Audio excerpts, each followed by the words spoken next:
Welcome to Stuff to Blow Your Mind, a production of iHeartRadio's How Stuff Works.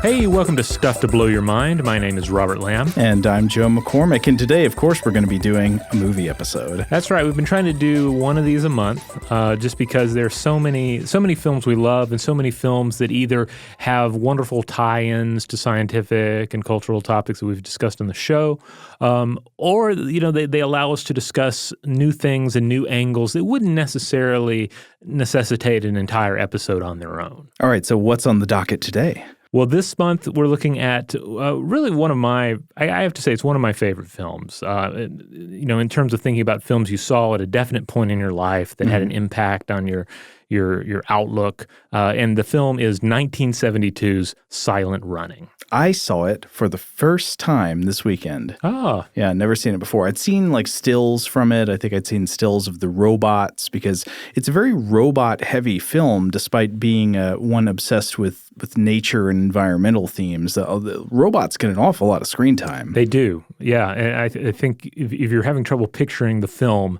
if we just mention geodesic domes in space with forests in them, Bruce Dern, and then three diminutive robots that kind of shamble around. That's Silent Running in a nutshell. Now, this was directed by Douglas Trumbull, right, who was a visual effects guy for many years. Yeah. He provided special photographic effects for such classic sci-fi films as 2001: A Space Odyssey. One of the best. Yeah. Close Encounters of the Third Kind, Star Trek: The Motion Picture, Blade Runner, and then later on The Tree of Life. And then it was in the family, too, because his father was a special effects pioneer who worked on 1939's The Wizard of Oz. You can really feel the spirit of the 60s in this movie from 1972, but maybe you can also feel the despair of the 70s in it. It's both of those spirits come crashing together in Silent Running. Yeah, I've been thinking about this a lot recently, in part because we're researching episodes about psychedelics and about psychedelic research, and then the decades in which actual medical research regarding psychedelics just completely languished. And it always makes me think of Hunter S. Thompson's commentary about the wave of the 1960s crashing and falling back. Right. And once again, I think that ties into to this film as well. Before we continue, though, let's have just a quick audio sample from the original trailer for Silent Running, just to remind everybody a little bit about what we're talking about here.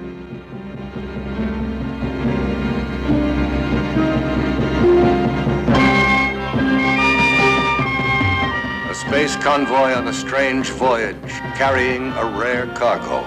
The forests, the plants, the growing things doomed to extinction on Earth.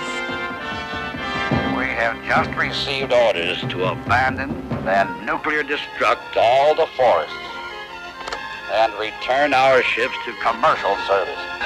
We're going home! You can't blow up this forest. Now move! You're not gonna do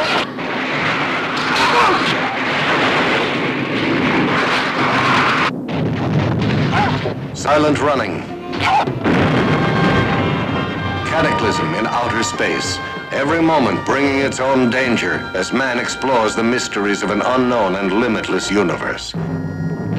Valley Forge, what the hell's wrong? You're moving out, you're accelerating. I've got a premature detonation on dome number 2, and I've got an explosion in the main cargo deck. Now, please advise me immediately. So I think we have a taste in that trailer. This is a very ranty film. Yes.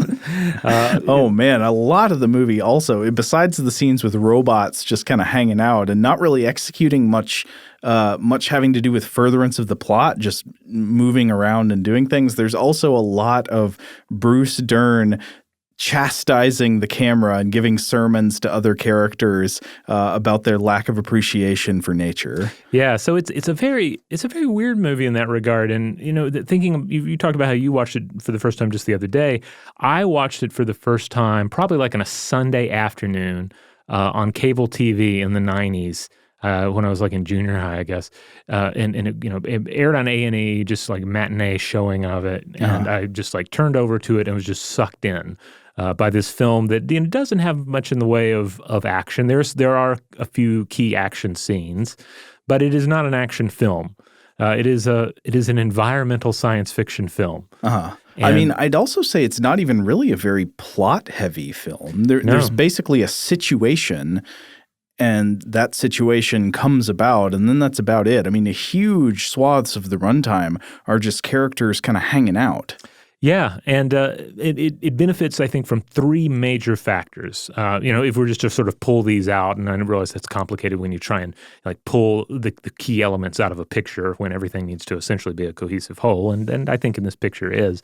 But you have Bruce Dern's performance, which is fabulous. I mean, Bruce Dern was and is an acting treasure.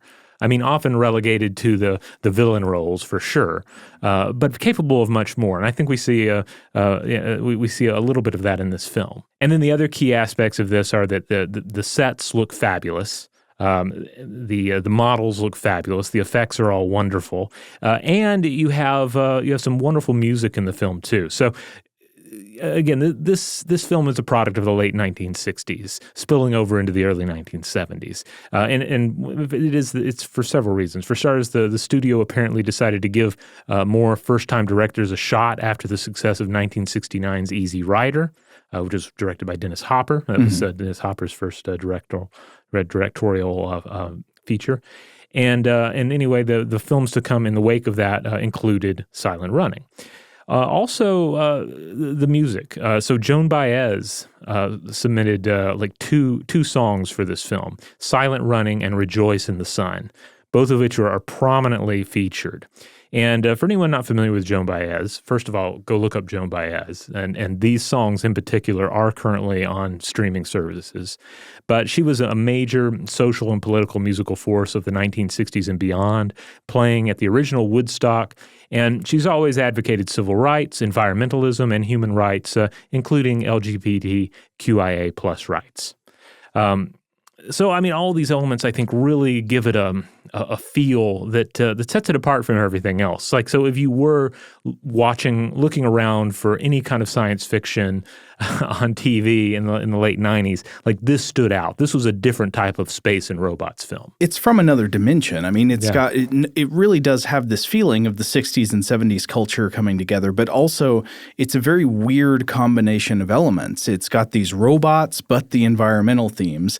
It's got these great special effects, like practical miniature effects, which watching movies like this really just makes me simmer with rage at the CGI age. I'm so sick of all the CGI spaceships. I wish they'd bring back the miniature models in the backdrops and the painted sets and everything. Oh, yeah. I mean, they were so good. And those skills still exist. They're just not being employed for the most part with motion pictures. Yeah, but then you've got that. And so those sci-fi special effects are clashing with just really in-your-face Joan Baez musical numbers. Yeah.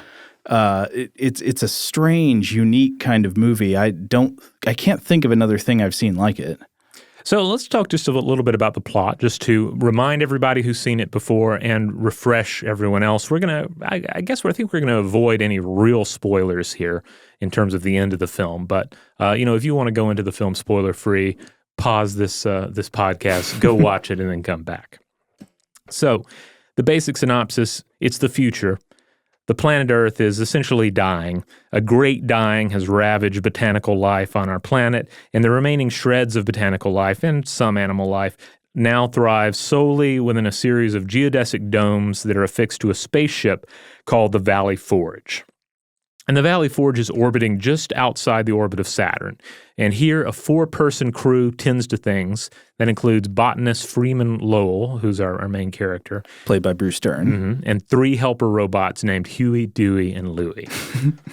Well, originally they have robot names. They're called Drone Number 1 and Drone Number 2.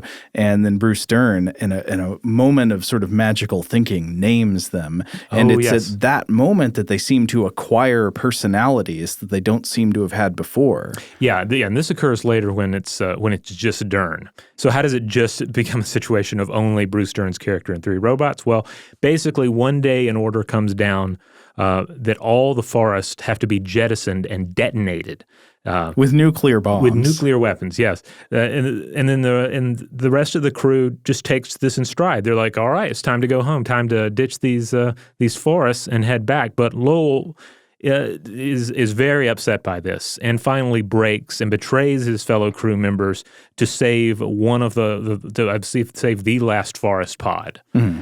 And he ends up faking a malfunction and then takes off through Saturn's rings with the world's last forest.